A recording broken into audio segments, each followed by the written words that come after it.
Hello students. So again we are here for your today's video lesson class.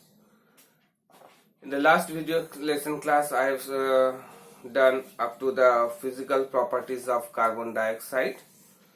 So your exams are over now.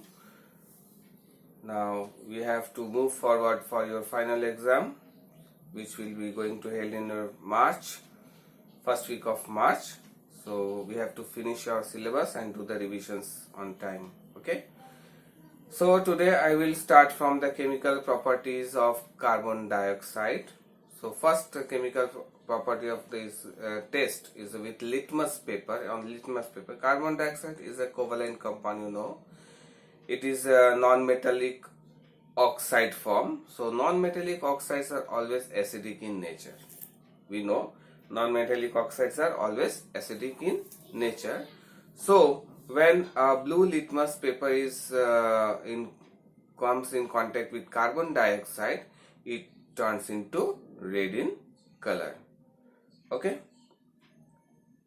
Why it turns red in color, blue litmus? Because carbon dioxide is a non-metallic oxide which is acidic in nature. Next, the reaction of carbon dioxide with hydrogen. Again, carbon dioxide reacts with hydrogen to form methane gas. What we see here, when carbon dioxide reacts with hydrogen, what it will give? It gives CH4 methane plus carbon monoxide plus water. So you have to balance it also. 4, 2, here 6 and this 3. Okay. So carbon dioxide when comes in contact with hydrogen, it gives methane gas CH4 with the liberation of poisonous gas, that is carbon monoxide, and some part of water also. Next is the reaction of carbon dioxide with water. So when next reaction is carbon dioxide with water, H2O. You know, when carbon dioxide comes in contact with water, it gives an acid that is called carbonic acid. Okay, because carbon dioxide is acidic in nature. So when it comes in contact with water, it gives a carbonic acid. It is H2CO3. It's called carbonic acid.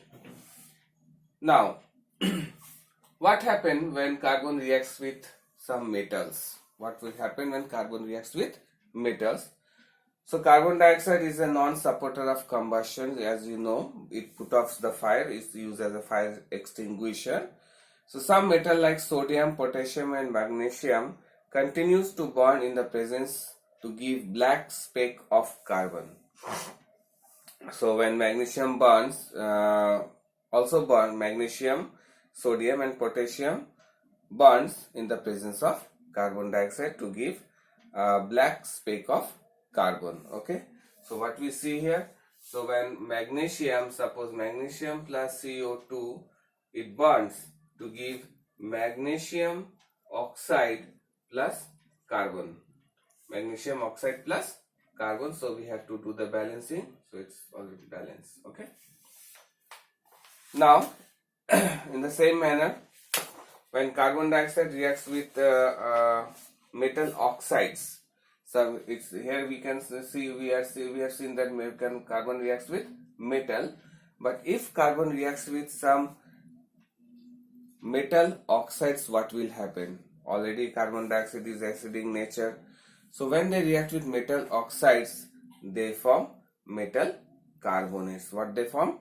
Metal carbonates. So we should know the here.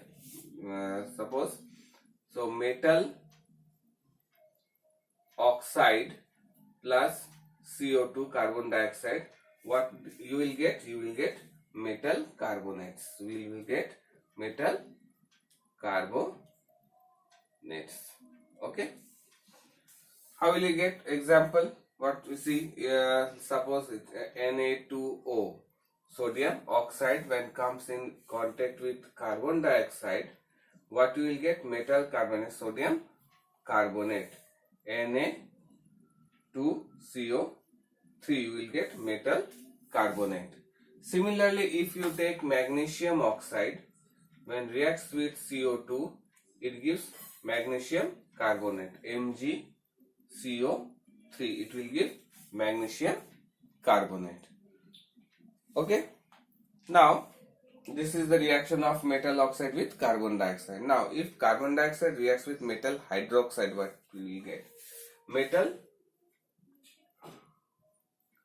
with metal hydroxide with carbon dioxide, what you will get? You will get metal carbonate with water. You will get metal carbonate plus water you will get. Okay, so we will see one or two example like of this. Suppose if you take sodium hydroxide NaOH, if you take sodium hydroxide NaOH with carbon dioxide CO2, what you will get? You will get metal carbonate, means sodium carbonate Na2CO3 plus water H2O you will get. Okay, so you need to have balance this here also. So if you take 2, it will be balanced. No. Now if same reactions we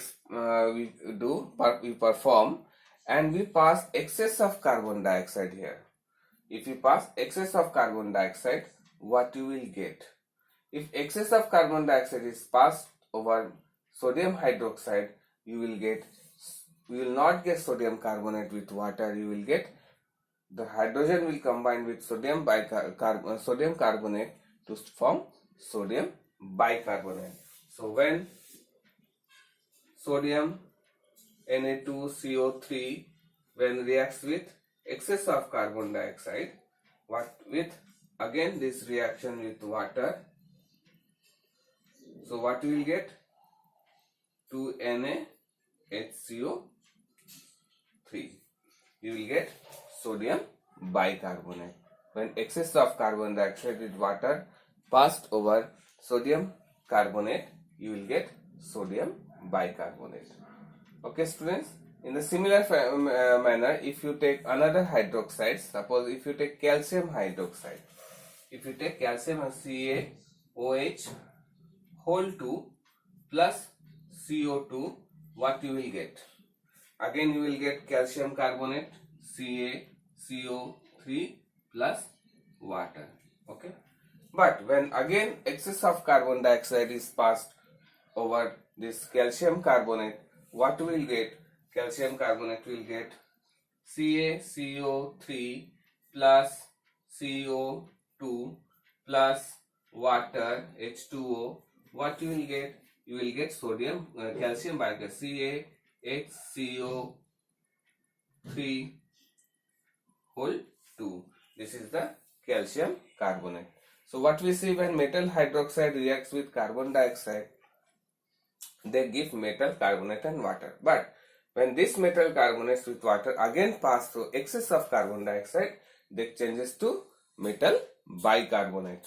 So suppose what we have seen in case of sodium hydroxide and calcium hydroxide, both when reacts with carbon, it gives sodium carbonate and calcium carbonate with water. But when they pass through the excess of carbon dioxide, this sodium carbonate changes to sodium bicarbonate and calcium carbonate changes to calcium bicarbonate. So this you have to remember, very important point of this reaction.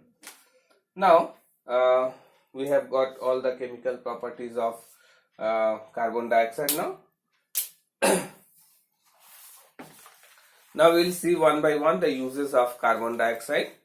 Carbon dioxide is used as an aerated drinks, because when carbon dioxide reacts with water to form carbonic acid, these are used in aerated drinks to make them fizzy like soda water. So in a soft drink, it's mixed soda water with sugar, color and flavor.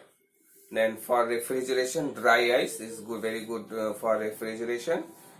It acts as a good refrigerant. It is used to keep food items such as vegetables and meat frozen.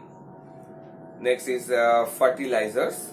carbon dioxide along with ammonia is used in the molecular mixture of fertilizers such as urea. For cooking purpose also, carbon dioxide used as a manufacture of baking soda, that is sodium bicarbonate. So when you get the sodium bicarbonate, we have to pass sodium carbonate to excess of carbon dioxide, we will get sodium bicarbonate. We use as a baking soda for cooking purposes, which makes our food fluffy. For it will be rice in bakery, it is used mainly in baking purposes. Now it has some medical value also. 5% of carbon dioxide and 95% of oxygen is used for artificial respiration to the patient. It is called carbogen. 5% of carbon dioxide with 95% of oxygen is used for the artificial respiration to patients, which is called carbogen. Next point is the photosynthesis. We are very much familiar with that. Photosynthesis is a process by which plants prepare their food in the presence of sunlight. Very important. Carbon dioxide is not a supporter of combustion, or neither it burns also. Rather, it helps to put off fire. So, carbon dioxide is used as a fire extinguisher also. So, students, this is all about the carbon dioxide, which is of this chapter. The next point part of this chapter is the carbon monoxide, another gas of which contains carbon in them. Carbon dioxide monoxide is very poisonous gas. It has very harmful effects. Then we will see the carbon dioxide cycle in nature and also greenhouse effects. So 2 videos, 3, approximately we need 3 or 4 videos to complete this chapter. Okay, so I hope you have understood today's video lesson. So what we have done is about chemical properties of carbon dioxide and the uses of carbon dioxide. Thank you, students, for watching this video. See you again in the next video class. Till then, goodbye.